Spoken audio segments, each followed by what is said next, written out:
பழைய ஏற்பாடிலே அன்பு கூறுங்கள், புதிய ஏற்பாடிலே அன்பு கூர்ந்தார். நல்லா கவனிங்க ப்ளீஸ் அம்மா. இப்ப யாரும் கண்ணை முடி தூங்கக்கூடாது, உறங்கக்கூடாது. கவனமா கேட்கிறோம். கொஞ்ச நேரம் தான். நீ ஏன் நம்ம கொஞ்ச நேரம் தேவனை துதிச்சேன்னு சொன்னா, அந்த பிரசவம் இறங்கி வர வர வர வர நம்முடைய பிரச்சனைக்கு ஒரு தீர்வு கிடைக்கும். கை தட்டுங்க பாப்போம். Praise God. எப்பெல்லாம் உங்களுக்கு ஒரு குழப்பமா டிஸ்டர்பா நினைச்சீங்க, ஒன்னே பண்ணாதீங்க. அப்போ உங்களுக்கு ஜெபம் வராது, பைபிள் படிக்க வராது, எதுவுமே ஓடாது. அந்த நேரத்தில் நீங்கள் வாயை திறந்து நன்றி அப்பா, நீ எதை செய்தாலும் நன்றி அப்பான்னு சொல்லிடுங்களேன். பிசாசு கறி பூசினா அப்புறம் ஓடிடுவான். யாரும் செல்போன் நோண்டக்கூடாது, பார்க்கக்கூடாது. இங்கே வந்தால் செல்போன் வேலை செய்ய. ஆமென். எல்லாம் கவனிக்க ப்ளீஸ். பழைய ஏற்பாடின்படி பார்க்கும்போது கடவுள் உன் தேவனாகிய கர்த்தரிடத்தில் அன்பு கூறுவாயாக அப்படின்னு. புதிய ஏற்பாடின்படி அவர் மேல் வைத்த அன்பு கூர்ந்தான் இருக்கும். ரெண்டு விஷயத்தை நீங்க புரிஞ்சுக்கணும். ஏன் அன்பு கூறுவாயாக என்று கடவுள் சொன்ன வார்த்தை எதுக்கு?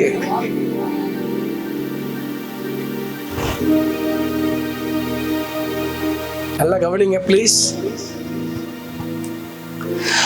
ஆண்டவரை விட்டு வழி விலகாதபடி முதல், எந்த ஒரு விக்கிரங்களுக்கு பின்னாக போகாதபடி ரெண்டு, மூன்றாவதாக கர்த்தரை விட்டு விலகாதபடி, மறக்காதபடி நீங்கள் அவரிடத்தில் அன்பு கூற வேண்டும். ஒருவேளை அந்நிய தெய்வங்களாலே நடக்கிற அற்புதங்கள், அடையாளங்கள், ஒருவேளை நீங்க ஜெபம் பண்ணி ஜெபத்துக்கு பதில் கிடைக்காத நிமித்தம், பதில் வராத நிமித்தம் மன சோர்ந்து போய் தளர்ந்து போய் கடவுள் இருக்கிறாரா இல்லையா என்ற ஒரு கேள்வி எழும்பும் போது பிசாசு என்ன செய்வான்? தன் தந்திரத்திலே யாராவது ஏவி அனுப்புகிறதை பார்க்கிறோம். ஏதாவது ஒரு விக்கிரங்கள் பேர் ஏதோ சொல்லி இங்க போனேன், இப்படி நடந்தது, இப்படி வந்ததுன்னு சொல்லி திசை திருப்பக்கூடிய ஆவி. நன்றா கவனிக்க வேண்டும். இப்படியாப்பட்ட அற்புதங்கள் நடந்தாலும் கூட இங்க கர்த்தரை விட்டு விலகக்கூடாதபடி அந்த மன உறுதி, அவருக்கு தான் நியமிக்கப்பட்டவங்க, அவர்தான் மெய்யான தெய்வம், ஒரே தேவன், அவர் யெகோவா. அவரை தவிர இந்த பூமியிலே மனுஷ ரட்சிப்புக்கும் மீட்புக்கும் வேறு எந்த கடவுள் இருந்தாலும் இதை செய்ய முடியாது. நன்றாக கவனிக்க வேண்டும். இதனாலதான் சொன்னார் கடவுள் அவர் எப்படி அன்பு கூற வேண்டாமா? உபாகம் புஸ்தகம் 13:1-2-3 வாசிங்கம்மா. ஒரு தீர்க்கதரிசி ஆகிலும் சொப்பனக்காரன் ஆகிலும் எழும்பி நீங்கள் அறியாத வேறே தேவர்களை பின்பற்றி அவர்களை சேவிப்போம் வாருங்கள் என்று சொல்லி உங்களுக்கு ஒரு அடையாளத்தையும் அற்புதத்தையும் காண்பிப்பேன் என்று குறிப்பாய் சொன்னாலும், அவன் சொன்ன அடையாளமும் அற்புதமும் நடந்தாலும், அந்த தீர்க்கதரிசி ஆகிலும் சொப்பனக்காரன் ஆகிலும் சொல்லுகிறவைகளை கேளாதிருப்பீர்களாக. உங்கள் தேவனாகிய கர்த்தரிடத்தில் நீங்கள் உங்கள் முழு இருதயத்தோடும் உங்கள் முழு ஆத்மாவோடும் அன்பு கூறுகிறீர்களோ இல்லையோ என்று அறியும்படிக்கு உங்கள் தேவனாகிய கர்த்தர் உங்களை சோதிக்கிறார். தப்பான அற்புதங்கள் மூலியமாய் திசை திரும்பி போகாதபடி மார்க் எழுதிய சுவிசேஷம் 12ஆம் அதிகாரம் 29-30 வசனத்தை வாசிக்கலாம். பிரதியுத்தரமாக கற்பனைகளில் எல்லாம் பிரதான கற்பனை எதுவென்றால், இஸ்ரவேலே கேள், நம்முடைய தேவனாகிய கர்த்தர் ஒருவரே. இஸ்ரவேலே கேள், நல்லா கவனிங்க. நம் தேவனாய் கர்த்தர் ஒருவரே. கர்த்தர் கர்த்தர் என்ற வார்த்தை சிருஷ்டித்தவர் அர்த்தம். சிருஷ்டித்தவர், நல்லா கவனிங்க. கர்த்தர் என்ற வார்த்தை சிருஷ்டித்தவர். நீங்க ஆதியாகமம் 2ஆம் அதிகாரத்தை பார்த்தீங்கன்னா வசனம் இருக்கும். எப்போ இந்த வார்த்தை அவர் சொல்லுகிறார் என்றால், நன்றாக கவனிக்க வேண்டும், எல்லாவற்றையும் சிருஷ்டித்து தேவனாகிய கர்த்தர் ஒழிந்திருந்தார். அப்போது கர்த்தர் அப்படின்னு, அப்பொழுது கர்த்தர் என்று வரும். நல்லா கவனிங்க ப்ளீஸ். ஆண்டவர் மோசேக்கு சொல்லும் போது 4ஆம் அதிகாரம் 6:2 வசனத்தை வாசிங்க. மேலும் தேவன் மோசேயை நோக்கி, நான் யெகோவா, நான் யெகோவா. நன்றாக கவனிக்கிறோம் ப்ளீஸ். அவர் எப்படியாப்பட்ட கடவுளா? நான் யெகோவா. எரேமியா 17:22 வாசிக்கும் போது, என்னை தவிர வேற கடவுள் இல்லை. வாசிக்க வேண்டாம், கவனிக்கணும். இது மோசேக்கு சொல்லும் போது, உங்கள் பிதாக்களுக்கு நான் இந்த நாமத்திலே வெளிப்படவில்லை. கொஞ்சம் கவனிங்க ப்ளீஸ். யெகோவா என்ற நாமத்திலே நான் அவளுக்கு வெளிப்படவில்லை. ஏனென்றால் இந்த இஸ்ரவேல் மக்கள், கவனிக்க வேண்டும், முரட்டாட்டம் உள்ள ஜாதி ஜனங்கள். சிக்கன் எல்லாம் முறுக்கிறது, சாப்பாடெல்லாம் கோச்சிக்கிறது, வேலையெல்லாம் சோர்ந்து போறது, இப்படியாப்பட்ட முரட்டுத்தனமான மக்களுக்கு. ஏன்னா எப்பயுமே கவனிக்கணும், ஒரு தேவன் சொல்லும் போது நீங்கள் கடவுளை தேடாம வேற எந்த வழி தேடினாலும் அது விக்கிரங்களே. நல்லா கவனிக்கணும்.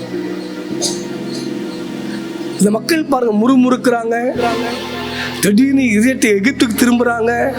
நம்ம அங்க இருக்கும் போது நல்லா பூண்டு சாப்பிட்டோம், நல்லா கறி சாப்பிட்டோம், எப்படி திசை திரும்புறாங்க கவனிக்கணும் ப்ளீஸ். அப்ப கடவுள் ஏன் இந்த வார்த்தை சொன்னார்? பைபிள் சொல்லுது பாருங்க, எப்படி அன்பு கூற வேண்டாமா? முழு இதயத்தோடு. நல்லா கவனிங்க ப்ளீஸ் ப்ளீஸ். அவர் அன்பு கூர்ந்து ரத்தம் சிந்தி கழுவி நம்முடைய ராஜாக்களும் ஆசாரியம் மாத்திருந்த சத்திய உண்மைதான். நல்லா கவனிக்க வேண்டும். நம்ம மேல் வைத்த அன்பு நிமித்தம் பலியாக்குன உண்மைதான். ஆனால் இந்த கடைசி நாட்கள் ரட்சிக்கப்பட்ட நாம் தேவனிடத்தில் அன்பு கூறுகிறோமா என்று பாருங்களே. வழி விலகாதபடி ஏன் அவர்கிட்ட அன்பு கூற வேண்டும் என்பதை சொல்லுகிறார். ஆண்டவராய் இயேசு கிறிஸ்து இந்த பூமியிலே இருக்கும்போது, லூக்கா சுவிசேஷம் 7ஆம் அதிகாரத்திலே 39-47 வாசித்து பாருங்கள். அங்கே ஒரு பரிசேயன் வீட்டிலே விருந்து வைக்கிறான். இயேசு சாப்பிட வருகிறார். வந்தவன் வீட்டிலே அந்த ஊரில் பாவி எனப்பட்ட ஒரு பெண் வந்து இயேசுவின் பின்னாக நின்று அழுது கொண்டு கண்ணீர் விட்டு அவர் பாதத்தை துடைக்கிறார், முத்தமிடுகிறாள். இதை கண்ட அந்த பரிசேயன் உள்ளம் துடிக்கிறது. பாவியான ஒருத்தி தொடுகிறாளே, இவனுக்கு உணர்வில்லையா? சீமோனே, உன் வீட்டுக்கு வந்தேன், நான் கால் கழுவ தண்ணி தரவில்லை, துடைக்க துணி தரவில்லை. என்ன நான் சொல்றேன் பாருங்க. 47 வசனத்திலே, இவளோ என்னிடத்தில் அன்பு கூர்ந்தாள். கையை தட்டுகளை பார்ப்போம். அவ பாவிதான், ஊருக்கே தெரியும் பாவிதான். அம்மா கவனிங்க சிஸ்டர், விருந்து வச்சவன் கவனிங்க சந்தோஷத்தோடு விருந்து வைக்கிறான். விருந்து வச்சவனுக்கு சமாதானம் இல்லை, விருந்து வச்சவனுக்கு சந்தோஷம் இல்லை, விருந்து வச்சவனுக்கு ரட்சிப்பு இல்லை, விருந்து வச்சவனுக்கு மன்னிப்பு இல்லை. நல்லா கவனிக்கணும் ப்ளீஸ். அவர் பாதத்திலே தாம் பாவத்தில் சம்பாதித்த அந்த தைலத்தை உடைக்கிறார். எந்த பாவத்தினால சரீரத்தை கவனிங்க, முடி, கண், உதடு. நல்லா கவனிங்க. ஒரு பெண்ணை கவரக்கூடியது 3 தான்: முடி, கண், உதடு. அது 3மே இயேசுவின் பாதத்திலே எந்த பாவம் செய்து சம்பாதித்த தைலத்தை உடைத்தார், கண்ணீர் விட்டார். தான் முடினாலே எத்தனை ஆண்டு மழைக்கன இந்த முடிதானே என்று அவர் துடைக்கிறார். என் அப்பன் இயேசுவுக்கு 33 வயசு. யோசித்து பாருங்களேன், 30 வயசு 33 வயசு இளைஞன். எங்கேயாவது தகமா? பரிசேயன் பார்க்குற எரிச்சலாவது. விருந்துக்கு அழைச்சி வந்து ஒரு விபச்சாரி தொடரா பாவத்தை செய்யற ஊருப்பட்ட பாவியாவோ ஐயோயோ துடிக்கிறான். சொன்னார், இவளோ என்னிடத்தில் அன்பு கூர்ந்தார். கையை தட்டுங்க. நான் செய்த தவறை எப்போ ஒருத்தங்க மனஸ்தாபப்பட்டு அழுகுறாங்களோ, ஏமா பாவம் கடவுளை விட்டு விலக செய்யறதுதான் பாவம். விசுவாசத்தை யார் ஒருத்தர் விட்டு விலகிறாங்களோ, கர்த்தருடைய வார்த்தை எப்போ ஒருத்தர் விட்டு விலகிறானோ, கர்த்தருடைய அழைப்பை தரிசனத்தை கொடுத்து விலகிறாங்களோ, தேவன் அழைச்ச அந்த அழைப்பை விட்டு வேண்டாம்னு சொல்லுவாங்க, அதெல்லாம் பாவம் தான். ஆண்டவரே நான் செய்த தவறு என்று எப்போ ஒரு மனுஷன் உணர்றானோ அப்பயே அவன் தேவன்கிட்ட அன்பு கூறுகிறான் அர்த்தம். கையை தட்டேன்ப்பா, சத்தத்தை உயர்த்தி அல்லேலூயா. அழுவுறா, கண்ணீர் விடுகிறா. படையேற்பால பாருங்க, அன்பு கூறவே முழு இருதயத்தோடு. என்ன இருதயமா? கால் இருதயம் கிடையாது. கால் புருஷனுக்கு பாதி, மனைவிக்கு பாதி, பிள்ளைகளுக்கு 4 கிலோ இயேசுநாதர்.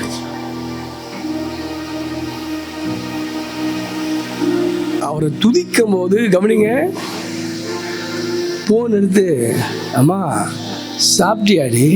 சோதிராம் அம்மா என்னடா பண்ற? தோதிராம். இது கால இதயம் கூட கிடையாது. கடவுளுடைய பணிக்கு வந்துட்ட பேரு முழுமையா நான் அவருக்கு என்ன செய்யணும்னு யோசித்து கொண்டே இருக்கும். முழு ஆத்துமான்றான். ஆத்துமா என்பது கவனிக்க வேண்டும் அறிவு. அவரை தவிர அவர் எப்படி ஆராதிக்கணும், எப்படி துதிக்கணும், எப்படி உயர்த்தணும், என்ன செய்யணும் அந்த அறிவிலே சிந்தையிலே செயல்பட வேண்டும். இந்த மார்க்சிசம் முழு பலத்தோடு அப்படின்னு அப்படின்னா செய்வது, ஆமா அன்னைய வேலையில் எப்போ பார்த்தாலும் வான்ற வீட்டுக்கு அது அவருக்கு தெரியுமா?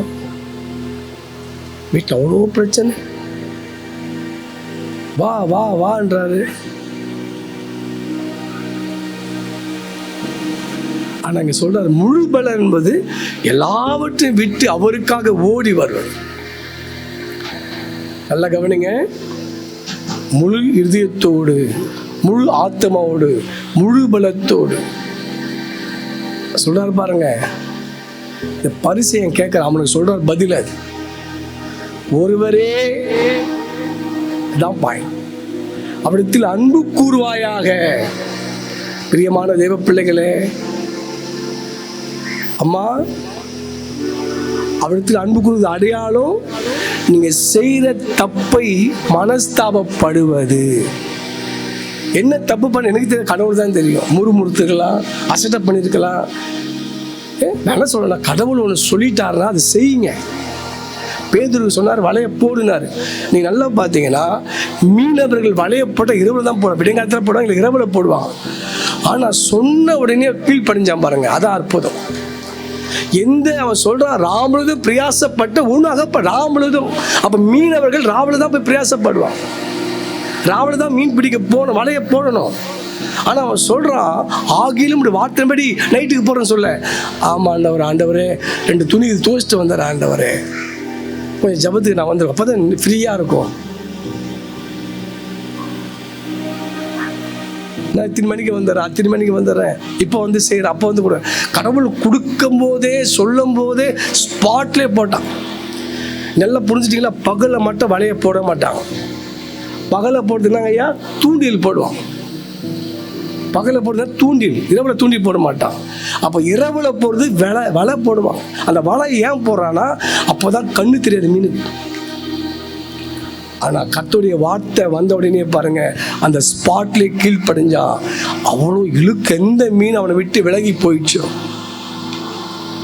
பிரயாசப்பட்டான், எங்கே வலைய போட்டால் இறா கிடைக்கும், சங்கரா கிடைக்கும், இங்கே இறா இல்லையா அங்கே போவோம், சங்கரா. இப்படி பிளான் போட்ட பிளான் உடஞ்சிடுச்சு, அனுபவங்கள் வேஸ்ட் ஆயிடுச்சு. ஆனால் கவனிக்கணும், பகலில் மீன் கிடைக்காது. இல்லை ஆண்டவரே நான் நைட்டு போட்டுக்கிறேன் ஆண்டவரே, நான் அப்புறம் பண்ணிக்கிறேன் ஆண்டவரெலாம் சொல்லக்கூடாது.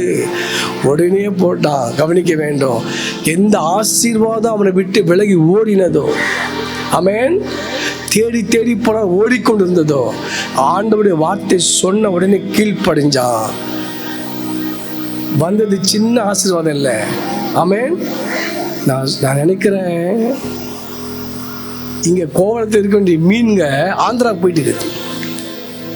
சில நேரம் சொல்லும் பாரு, எவ்வளோ பிரயாசப்படுறேன் பாஸ்டர், எவ்வளோ கஷ்டம், எனக்கு மட்டும் அந்த ஆசீர்வாதம் வரல. என்கிட்ட அப்படி என்ன தப்புக்குது? ஒரு தப்பு இல்லையா, சொல்றது கேட்கல, அதான் தப்பு. கேட்கிறேன், எப்ப கேட்கிற? கடவுள் என்ன சொன்னார் அதை மட்டும் செய்யுங்க. மரியாளுக்கு வேலை போயிடுச்சு. ஐயா, என் குமாரனே, திராட்சரசம் இல்லை, உனக்கு வேலை இல்லையா அம்மா அப்படின்னு நம்ம பார்த்து, எழுதி வேலை இல்லையா? வேலைக்காரனை கூப்பிட்டு அவர் சொல்றபடியே செய்யுங்க. பாருங்க, கடவுள் நேசிக்கிறது அடையாளம் அதுதான். செய்வது முழு இருதயத்தோடு, செய்வது முழு ஆத்மாவோடு, செய்வது முழு பலத்தோடு. எத்தனை பேர் ஆமென்றீங்க? என்ன சொல்றாரு பாருங்க, ஒரு காணிக்கை போடும் என்ன பண்றாரு, வலது கைக்கு தெரியக்கூடாது. தர்மம் பண்ண என்ன பண்ணக்கூடாதாம்மா, பகல் என்ன செய்யக்கூடாது, வலது கைக்கு தெரியக்கூடாது. அப்போ காணிக்கை எங்கே போடணும்? இந்த கையில எல்லாம் போடணும். ஏன் சொல்ற தெரியுமா? யாரும் பார்க்கறது சொல்ல, நீ பார்க்காதன்ற. நீ எடுக்கும் போதே இந்த கையில் அப்புறம் எண்ணெய் வைக்குது பாருங்க, எவ்வளோ போடலாம், எவ்வளோ, அது பண்ணாத, எண்ணி போடாத, எண்ணி உனக்கு வரும். அதனால எடுக்கும் போது எடுத்து போட்டு கொடுத்துரு. சிலது பார்த்து என்ன பண்ணுவோம், உள்ள தள்ளி சில மட்டை வெளியே எடுப்போம். நீ 10 ரூபாய் தான் எடுப்பாங்க, அது 500 நோட்டா மாறிடும். நம்ம எதை செய்தாலும் ஆண்டவருக்கு கவனிக்க வேண்டும், முழு பலத்தோடு செய். இந்த முறுமுறுப்போடு அவர் சொல்றாரு பாருங்க, எப்படி தேவனை அன்பு கூறணுமா? நீங்க எதை துதிக்கிறீங்களா, தயவு செய்து பாருங்க, நல்ல விடுதலையா துதிங்க, யாரும் பார்க்காது. நான் நீங்க சொல்றேன், நீங்க முழுமையா துதிக்கிறது ஒண்ணு தெரிஞ்சிடும். எப்படின்னா, லூசே அப்படின்னு, அதுதான் நீங்க உண்மையான பைத்தியம். ஆமென். லூசே என்ன பண்ணீங்கிறன்னு கேட்போம். எப்போ பார்த்தாலும் அல்லேலூயா துதி, அதுதான் நீங்க உண்மையான காரணம். பைபிள் சொல்லுது, உலகத்துக்கு அது பைத்தியமா இருக்குமா? கை தட்டுங்க பார்ப்போம். எப்போ ஒரு உலகத்தை அவனை பைத்தியன்றானோ அப்போதான் நீங்க முழுமையாக தேவனை தெரிஞ்சாலும். நாங்கள் ஆரம்பத்தில் கவனிங்க, எப்போ பார்த்தாலும் முட்டியில் பொழுது வெடி வெடி துதிச்சுட்டே இருப்பேன். எங்கள் அண்ணன், ஐயோயோ என் தம்பி லூஸ் ஆகிட்டான்டாப்பா. யாரை பார்த்தாலும் லூஸு லூஸுன்னா. என் ஃப்ரெண்டு ஒருத்தர் அண்ணாச்சி, கடைக்கு போனால் என்னாச்சுப்பா அவனுக்கு? ஒன்றும் இல்லை அண்ணாச்சி, நான் தானே இருக்கிறேன். இல்லை அண்ணன் சொன்னார் லூஸ் ஆகிட்டியாம. இது போல் பல இடங்கள் லூஸுன்னு பேர் வந்துச்சு. அன்றையிலே சொல்லுங்க பார்ப்போம்,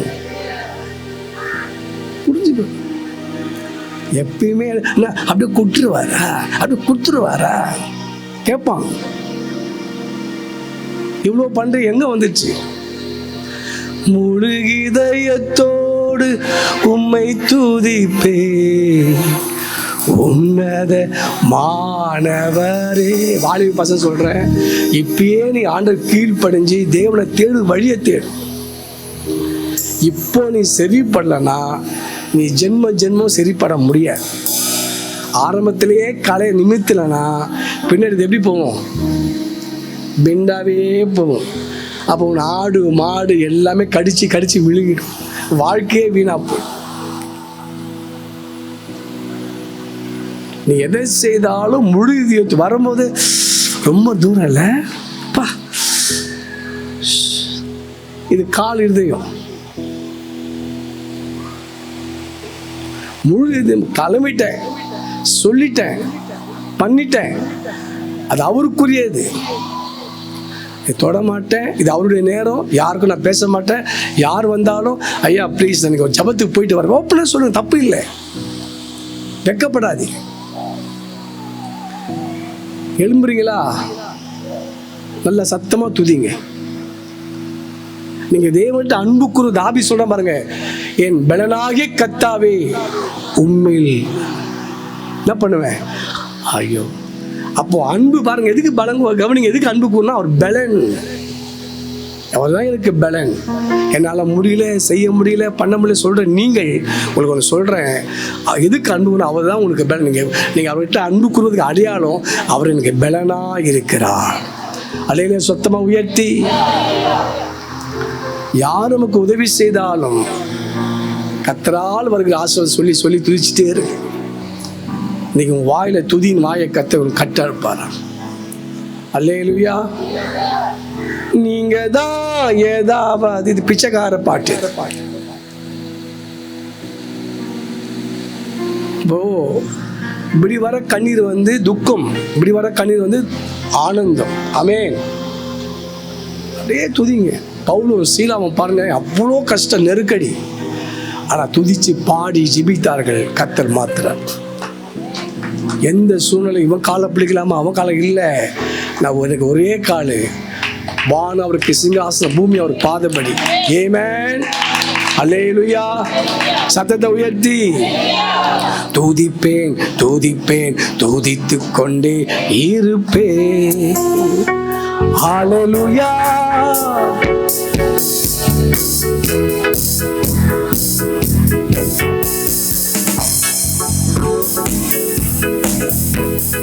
கவனிங்கம்மா, எப்போ இந்த பாட்டு பாடணும், எப்போல்லாம் உங்களுக்கு சோகமான பிரச்சனை வருதோ, வரக்கூடாது.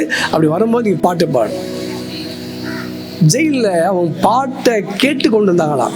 ஜெயிலுக்குள்ளே இருந்த கைதிங்க பவுலும் சீலாவும் துதிக்கும் போது என்ன கேட்டிருப்பானுங்க? நேற்று தான் சம்மடி போட்டு அடி பத்தலை பாருங்க உனக்கு,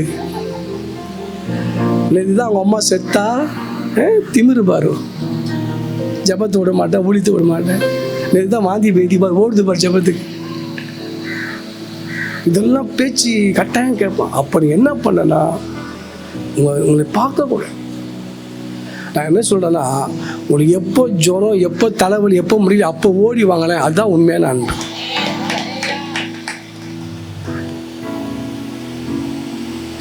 தாவீது லவ் பார்த்தீங்களா?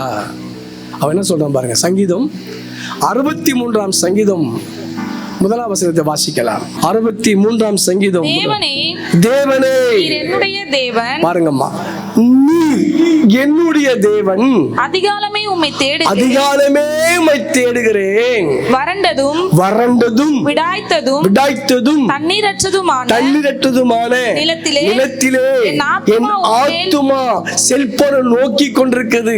என் ஆத்துமா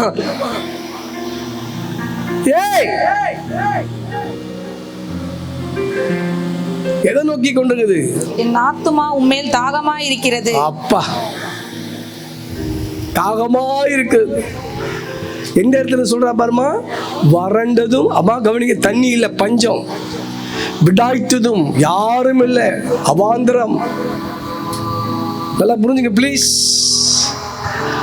ஆனா சொல்றா, நீதான் அப்பா என் தேவன்.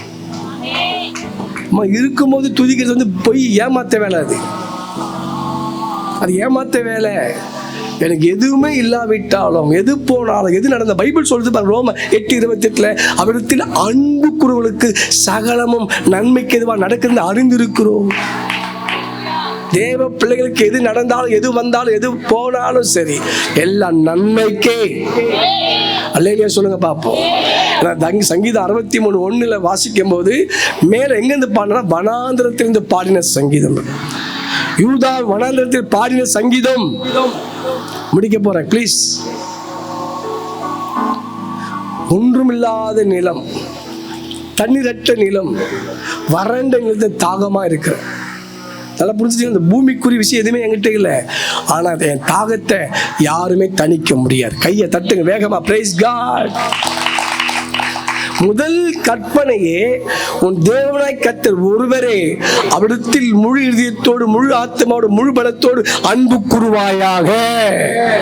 இதான் அறிவு, முதல் அறிவு. அப்ப அன்பு கூறுவது என்பது அவரை பாடுவது, துதிப்பது, ஸ்தோத்திரப்படுவது, அவருக்காய் தன்னை அர்ப்பணிப்பது, மனஸ்தாபப்படுவது. இதுதான் அன்பு கூறுவது. அடுத்து சொல்றாரு பாருங்க, அதே லூக்கா மார்க் எழுதிய சுவிசேஷம் 12ஆம் அதிகாரம், மார்க் எழுதிய சுவிசேஷம் 12ஆம் அதிகாரம் 29-30 வாசிக்கலாம். இயேசு அவனுக்கு பிரதியுத்தரமாக, கற்பனைகளில் எல்லாம் பிரதான கற்பனை எதுவென்றால், இஸ்ரவேலே கேள், நம்முடைய தேவனாகிய கர்த்தர் ஒருவரே கர்த்தர். உன் தேவனாகிய கர்த்தரிடத்தில் உன் முழு இருதயத்தோடும் உன் முழு ஆத்துமாவோடும் உன் முழு மனதோடும் உன் முழு பலத்தோடும் அன்பு கூறுவாயாக என்பதே பிரதான கற்பனை. தொடர்ந்து வாசிங்கம்மா. இதற்கு ஒப்பாயிருக்கிற இரண்டாம் கற்பனை, அம்மா கவனிங்க, முடிக்க போறேன். இதுக்கு ஒப்பாயிருக்கிற இரண்டாம் கற்பனை என்னவென்றால், உன்னிடத்தில் நீ அன்பு கூறுவது போல் பிறனிடத்திலும் அன்பு கூறுவாயாக என்பதே. இரண்டாவது அன்பு. கவனிங்க ப்ளீஸ் அம்மா. எப்படி தேவன்ட்ட அன்பு கூர்ந்தாயோ அவர்கிட்ட அன்பு கூற என்ன நடக்கும் தெரியுமா? என்ன நடக்கும் பாஸ்டர்? நியாயாதிபதி புஸ்தகம் 5ஆம் அதிகாரம் வாசிங்க. அற்புதம் பாருங்க. 31 வசந்த வாசி, 31 வாசிங்க. கர்த்தாவே, உம்மை பகைக்கிற யாவரும் இப்படியே அழிய கடவர்கள். அவரில் அன்பு கூறுகிறவர்களோ வல்லமையோடு உதிக்கிற சூரியனை போல கடவர்கள் என்று பாடினார்கள். அல்லேலூயா சொல்லுங்க பாப்போம். அம்மா, நீங்க ஆண்டவரை நேசிக்க நேசிக்க நேசிக்க நேசிக்க அன்பு கூற உங்க முகம் பேரன் லெவலில் போட தேவையில்ல, பவுடர் தேவையில்ல, பல பல பல பல பல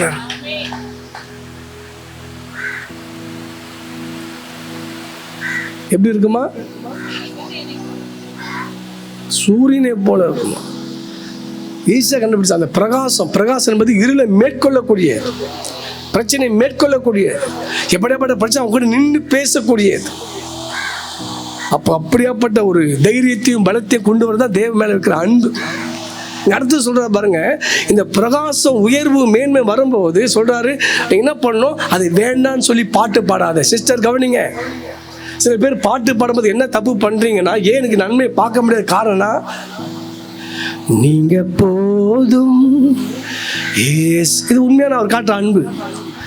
ஏசப்பா உங்க சமூகம், அப்பா அப்பா நீங்க போதும்பா, அப்படியே அமைதியா பரவாயில்ல. போதும் என்ற வார்த்தை திருப்தி. வேற எதுவும் எனக்கு உலகத்துல நான் அன்பு கூற விரும்பல. நல்லா புரிஞ்சுக்கணும். உங்க அன்பு தான் எனக்கு போதும். உங்க வல்லமை எனக்கு போதும். உங்க பிரசன்னம் எனக்கு போதும். உங்க அறிவு எனக்கு போதும். பாயிண்ட்ஸ் கவனிங்க. இவன் புரியாத என்ன பண்ணிடுறான், இந்த உலகத்துல ஆஸ்திகள் வேண்டாண்டவர், கனவினில் அன்பொரு ஐயா அது மாறி போயிடுறான். அடுத்த நல்லா அந்த கனவு புருஷ மணி பிரிஞ்சு போயிடுறான். ஏன்னா பாண்டு இங்கிருந்து பாடிக்கிறேன். மனைவி நல்லா தான் நேசித்த பொண்டாட்டி டீ கொடுக்குறா, சாப்பாடு போடுறா, இங்க வந்து பாட்டு பாடி பலிப்பிடும். இது அது அப்படிலாம் பைபிள் இல்லையே. மாறிடும், ஒழிஞ்சிடும், கலங்கிடும். பாடிட்டு போயிட்டு கவனிக்க வேண்டிய பாட்டு பாடுற ஆளை காணும். நீ பாடிட்டு வீட்டில் புருஷங்க ஆகணும். ஒரு அம்மா வந்து சொல்றா, என் புருஷன் ஒரு பொண்ணோட போயிட்டான், பேர் நம்ம முருகன், அதான் போயிட்டான். புடுமா பேர்னா முருகன். நல்லா என்ன சொல்ற கவனி. தேவ பிள்ளை புரிஞ்சுக்கணும். நீங்க போதும் அது என்ற வார்த்தை, அவர் வார்த்தை அபிஷேகம் வல்லமை. நீங்க மொட்டையா ஜெபம் பண்ணி, எனக்கு பணம் வேணாம் ஐயா, பொருள் வேணாம் ஐயா, தொழில் எதுவுமே வேணாம் ஐயா, அப்ப நீ பரதேசியா இரு ஐயா.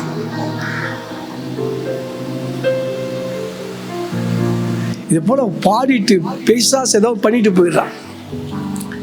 அப்ப என்னன்னா, உணர்த்தில் அன்பு கூறு அப்படின்னு சொன்னா நல்லா கவனிங்கம்மா.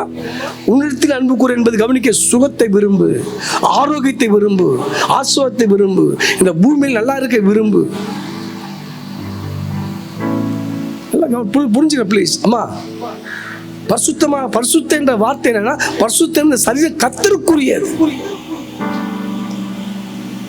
கர்த்தருக்குரிய சரீரத்தை அப்ப அவருக்குரிய மாதிரி அவருக்கு என்னென்ன பிடிக்குமோ அதெல்லாம் கொடுக்குறார்.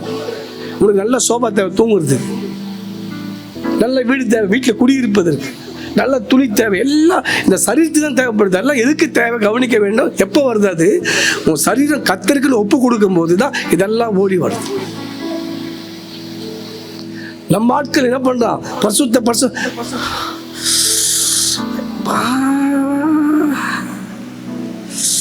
ஆண்டவரா எனக்கு எது வேணும் ஆண்டவரே, உலகம் எல்லாம் மாயையா. உலக மாயதான், நான் மாய இல்லையே. நான் கொடுக்குறது என்னன்னு நிலைத்திருக்குமே, நான் கொடுக்குறது நித்தியமானதாச்சே, அது ஒழியாது, அழியாது, மாறாதாச்சே. இந்த சத்தியம் புரியாதவன் இடம் பண்ணிட்டு உன்னோடு போனா பரவாயில்ல, சந்ததிக்கு சாபத்தை வச்சுட்டு போயிடலாம். தவறான ஜெபங்கள், தவறான அறிக்கைகள். நீங்க முக்காவாசி மாற வேண்டியது யாரா? கிறிஸ்தவர் தான் மாறணும். அதுவும் பேச்சு மாறணும். ஒரு சபையில் போய் காணிக்கை பாட்டு போகிறேன், அதான் பிரசங்கம். அந்த பாஸ்டர் பொறிச்சி முடிச்சுட்டு பிரசங்கம் காணிக்கை வந்து அப்புறம் தானே எடுப்பாங்க. அதனால் ஸ்டார்டிங்லேயே எடுத்துட்டார் காணிக்கை. மைக்கு எடுத்து சும்மா இருக்காமல் எனக்கு அப்போ தான் சபைக்கு புதுசாக உட்காந்துக்கிறேன். பிரசங்கம் என்னுடைய டைம். காணிக்கை பாட்டு பாடுவோன்ட்டார். ஜனத்தை பார்த்த உடனே அவங்க எழுந்தான், அன்பே அன்பே யாரோ போன. நான் நினச்சா பொண்ணு மனைவி பார்த்து பாட நினச்சி நான் உட்காந்துக்கிறேன். அன்பே ஆரோக்கிய உறவே ஆனந்த ஆனந்த. நான் சரி ஏதோ பண்ணுறது அம்மனுக்கு அம்மனு கண்ண முடியும். ரொம்ப பிடிச்சாள். ஒரு நாள் உந்தையை கண்டேன் ஐயா அப்படின்னா திடீர்னு ஒரு ஆள் வேகமாக ஓடி வந்து அந்த பொண்ணை இட்டுன்னு போயிட்டான். சர்ச்சே நடக்கலை. அந்த பொண்ணு பேர் அன்பா. அவன் புதுசா எதுக்கிட்டி இன்னும் பார்த்து பார்த்து பாட்டு வர அடி அடின்னு அடிச்சு இட்டுன்னு போயிட்டான். அன்பு என்பது உன்னிடத்தில் அன்பு. அப்படின்னா நான் சுகமா இருக்க ஆசைப்படுறதுமே விரும்புறீங்க அம்மா, ப்ளீஸ் நான் சொல்றது புரிஞ்சுக்கொள்ளுங்க அம்மா. உன்னிடத்தில் அன்பு கூறு என்ற வார்த்தை என்பது இந்த பூமியில வாழ்வதற்கு செல்வத்தோடு வாழணும், சுகத்தோடு வாழணும், தேவனோடு வாழ்வதற்கு ரகசியம் என்னம்மா? சில ஆட்கள் பாருங்க, ஐயோ அவன் பணப்பேய் பூச்சவன், அவன் பண ஆசைக்காரன், இவன் ஊர்பட்ட பண ஆசைக்காரன் இருப்பான். வீடு போய் பாருங்க, 5-6 வீடு வாங்கி வச்சிருப்பான். ஏன் வீடு வாடகை கொட்டி, ஏன் வாடகை கேட்கற? நீ தானே பண ஆசை வச்சு. புரிஞ்சுக்கணும், பேசாம இருக்கணும். அப்போ உன்னிடத்தில் அன்பு. இந்த பூமியில வாழ்வதற்கு என்ன தேவை? சுகம், சமாதானம், மகிழ்ச்சி, நிறைவு, உயர்வு, நல்ல வீடு, நல்ல கார். இதெல்லாம் யாருக்கு? அவருக்கா? நமக்கு. கையை தட்டுங்கள் ஐயா. சில ஆட்கள் பாருங்க, உன்னிடத்தில் அப்படின் போது நான் ஏன் தான் பிறந்ததில்ல, வேஸ்ட்டுப்பா, நான் ஏன் தான் இருக்குன்னு தெரியல, கடவுள் எடுத்துக்கிட்டா நல்லா இருக்கும். இவங்க யாருன்னா தமிழ்த்து அன்பு கூறாதவங்க. இவங்க ஏன்னா தேவடி அன்பு கூறுதானே இவனுக்கு பிரகாசம் வரும், நன்மை வரும், மேன்மை வரும். இது இல்லாதனால இங்கே லாக் ஆகிட்டான், செத்து போகிறான், தற்கொலை பண்ண போகிறான், குடிக்கிறான், வெறிக்கிறான். என்ன காரணம்? அவர்கிட்ட அன்பு கூறாதனால இவன் அன்பு கூறுவதற்கு தெரியல. மூன்றாவது சொல்றாரு பாருங்க, உனக்கு அன்பு கூறுவதை போல பிறகு அன்பு கூறுவாயா, பிறரிடத்தில் அன்பு கூறுவாயாக. முடிச்சிடலாம். இங்கதான் நிற்குது. அந்த பிறன் என்பது யாரு பிரதர்? புறஜாதி மக்களா, அந்நிய மக்களா? நல்லா கவனிச்சு, இதான் முக்கியமான இடம். உன்னிடத்தில் அன்பு கூறுவதை போல பிறரிடத்தில் அன்பு கூறுவாயாக என்ற வார்த்தை நியாயப்பிரமாணம் முழுமை நிறைவேறப்படுகிறது அப்படின்வார். நியாயப்பிரமாணம் என்ன? ஒரே கடவுள், அவரை தவிர எதுவுமே வணங்கக்கூடாது, சட்டம். உன்னிடத்தில் அன்பு கூறு, நல்லா இரு, குடியேறு, பாலும் தெரியும் தோசை குடியேறு. ஆனால் நீ அடிமையா இருந்த தேசத்தில் நீ எப்படி உன்னை கொண்டு வந்து ராஜாவாக ஆசை உன்னை மாத்தினாரோ அதே போல உனக்கு கீழே இருக்கிற பிறனை உன்னை போல மாத்து. கையை தட்டுங்க, பிரைஸ் காட். அந்த பிறன் யாரா? வாசிக்கலாம். லூக்கா எழுதிய சுவிசேஷம் 10ஆம் அதிகாரம் 36-37 வாசிக்கலாம். இப்படி இருக்க கள்ளர் கையில் அகப்பட்டவனுக்கு இந்த 3 பேரில் எவன் பிறனாய் இருந்தான்? நல்லா கவனிங்க, பாயிண்ட்ஸ் கவனிங்கம்மா, நான் முடிச்சிடுறேன். 30ஆம் வசனத்திலே எருசலேமை விட்டு தம்பி கவனிங்க, எருசலேமை விட்டு எரிகோக்கு வரான். எங்க வரான்? எருசலேமை விட்டு எரிகோக்கு வரான். வந்தவன் நிர்வாணமாக்கப்படுறான், அடிக்கப்படுறான், இருக்கிறதெல்லாம் பறி கொடுத்து போயிட்டான். அவன் ரத்த வெள்ளத்தில் படுத்திருக்கும் போது, கவனிங்க சகோதரா, படுத்து கொண்டிருக்கும் போது அந்த வழியை ஆசாரியை வந்து பார்க்கிறான். காயத்தை பார்க்க, நிர்வாணத்தை பார்க்கிறான். ஒரு காலத்திலே சத்தியத்துக்காக சபையிலே ஓடி உழைத்தவன், தேவனுக்காக வாழ்ந்தவன், தேவனுக்காக ஓடினவன், ஏதோ ஒரு வழியில விலகி போகும்போது, தவறி விழும்போது அதை பார்த்த ஆசாரியன் விலகி போய்விட்டான். லேவி அந்த ஆசாரியன் கீழே உடன் ஊழியக்காரன் விலகி போய் விட்டான். நான் நினைக்கிறேன் அந்த ஆசாரியன் சொல்லியிருப்பான், சபைக்கு ஒழுங்கா வா வானா வரலையே, தேவையா உனக்கு? ஐயா அடிப்பட்டு சொல்லியிருப்பான், ஐயா நான் இனிமே வரேன் ஐயா, ஐயா என் ஃப்ரெண்டு கூப்பிட்டான்னு சொல்லி நான் போனேன் ஐயா, என்னால் முடியல ஐயா, நான் வந்துடுறேன் ஐயா, ஐயா எனக்கு கொஞ்சம் தூக்கி விடுங்க ஐயா, எனக்கு உதவி செய்யுங்க ஐயா, எனக்கு ஜெபிங்க ஐயா, ஐயான்னு சொல்கிறான். எல்லாம் படு, நீ அவன் ஜென்மத்திலிருந்து மாட்டேன்ற போயிடுறான். கூட வரான் லேவி வரான். ஏய் என்னடாச்சு உனக்கு? நண்பா நண்பா நீ குடும்பம்லாம் வரல நண்பா, என்னை மன்னிச்சிடு நண்பா, நான் தெரியாத வந்துட்டேன், மாட்டிக்கிட்டேன், என்னை தயவு செய்து கொஞ்சம் தூக்கிடு, என்னை உட்கார வச்சுடு, எனக்கு சின்ன உதவி பண்ணிடேன்னு சொல்லி கதறான். ஐயோயோ நான் உன்னை தொட்டா தீட்டுடா, நான் அப்புறம் ஊழியம் செய்ய முடியாதுடா, ஊழியக்கார துரத்திடுவான்னு சொல்லி அவனும் விலகி போகிறான். சமாரியா அந்த பக்கம் வரும்போது அவனை கழுவி, காயங்களை கழுவி, திராட்சரசத்தை வாத்து, தான் சுய கழுது மேலே ஏற்றி, தான் சொந்த பணத்தினால மண்டபத்தில் குடியேற்றினா. என் அன்புக்குரியவர்களே, யாரு பிரேன்னு கேட்குறாரு பாருங்க, அவனுக்கு யார் இறங்கினானோ அவன்தான் பிரேன். கையை தட்டுங்க பாப்போம், நல்லா கவனிங்க. பிறனிடத்தில் அன்பு கூறுகின்ற வார்த்தை, நீ நிர்வாணம் இருக்கும்போது, உண்ணிமில்லாத இருக்கும்போது, தள்ளாடி இருக்கும்போது, கண்ணீர் விடும்போது, சோர்ந்து போய் இருக்கும்போது, மந்தமாக இருக்கும்போது, கேவலமாக இருக்கும்போது உன்னை தூக்கி நிறுத்தி உன்னை அழகு பார்க்கிறவன் தான் பிறன். கையை தட்டுங்க ப்ளீஸ், கையை தட்டுங்க. Price God. பிறனிடத்தில் என்பது உனக்கு யார் இறங்குறா, நீ படும்போது, வேதனைப்படும் போது, கஷ்டப்படும் போது, உனக்காக திறப்புல நின்று உனக்காக ஓடி வந்து கதறுகிற ஊழியக்காரன் யார்? அவன்தான் பிறன். உனக்கு பரிந்து பேசி பரிதபித்து, உன் கஷ்டத்தில் நெருக்கத்தில் கூட வந்து உதவி செய்து, உன் 1000 முறை விசாரித்து, அவன்தான் பிறன். தெரியாது பிறன் யாருன்னா புறஜாதி இல்லை, உனக்கு இரக்கம் செய்து தூக்கி அணைத்து உன்னை அழகு பார்த்து கொண்டு இருக்கிறானே, உன்னை சுகமா வாழ நினைக்கிறானே, உனக்காக இரவு பகல மன்றாடி கொண்டு இருக்கிறானே, தான் வைத்த காய வைத்து உன் வயிறு நல்லா இருக்க சொல்லி துடிக்கிறானே, அவன்தான் பிறன். அந்த பிறனத்தில் அன்பு கூறு. நீ நல்லா இருக்கிறியே, நீ மேன்மையா இருக்கிறாய், உயர்ந்திருக்கு. யாரால உயர்த்தப்பட்டு, யாரால ஒரு கனம் இருக்கிறது? அந்த பரிசுத்தவான் நினைவு கூறுங்க. என்னை உயர்த்தின தேவாதி தேவன் இந்த ஸ்தலத்துக்கு கொண்டு போன நோக்கம் என் பரிசுத்தவான் கண்ணீர்.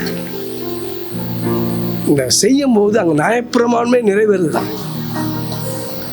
நியாயப்பிரமாணம் பொல்லாப்பு செய்யாது என்று ரோமர் 13:10 சொல்வார். அது பொல்லாங்கு செய்யாதா, தீங்கு செய்யாதா. நான் முடிச்சிடுறேன். ஆண்டவராக இயேசு, அதுதான் பைபிள் சொல்லுது. 1 யோவான் 4:12 நாம் தேவனை ஒரு காலம் கண்டதில்லை, நாம் ஒருவருக்கு ஒரு அன்பு கூறும் போது தேவ அன்பு நமக்குள்ள பூர்ணப்படுகிறது. அல்லேலூயா சொல்லுங்க பாப்போம். அதே 1 யோவான் 4:20-21 காண்கிற சகோதரர்கிட்ட அன்பு கூறாதவன். இந்த காண்கிற சகோதரர் யார் ஐயா? ஆண்டவராக இயேசு கிறிஸ்து நமக்கு மூத்த சகோதரர். கையை தட்டுங்களேன். மூத்த சகோதரர். யூதர்கள் அவரை ஏற்றுக்கொள்ளவில்லை. நமக்கெல்லாம் ஒரே பேரான குமாரன் இயேசு, பிதாவுக்கு இயேசு. நமக்கு மூத்த சகோதரர். அவர்கிட்ட அன்பு கூறலை. அவர் தான் இறக்கம் செய்தார், இறக்கம் இறங்கி வந்தார். பாவத்திலிருந்து, சாபத்திலிருந்து நம்ம மீட்டெடுத்த தெய்வமாச்சே. அதான் பைபிள் சொல்லுது பாருங்க. 1 கொரிந்தியர் புஸ்தகம் 16:22 இயேசுவுக்கு அன்பு கூறாதவன் சபிக்கப்பட்டவன்.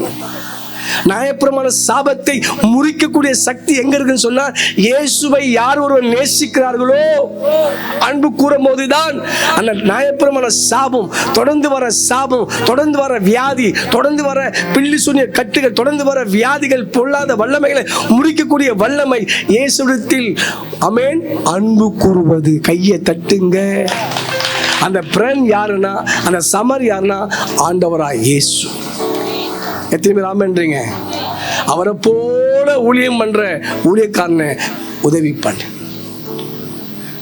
நீங்க நல்ல துணி போடுறீங்களே, உனக்கு இறங்கினவன் எங்கன்னு பாருங்கள் அம்மா. அவனுக்கு இறக்க செய். கண்கள் அப்படி எழுப்பி முடிக்கலாமா?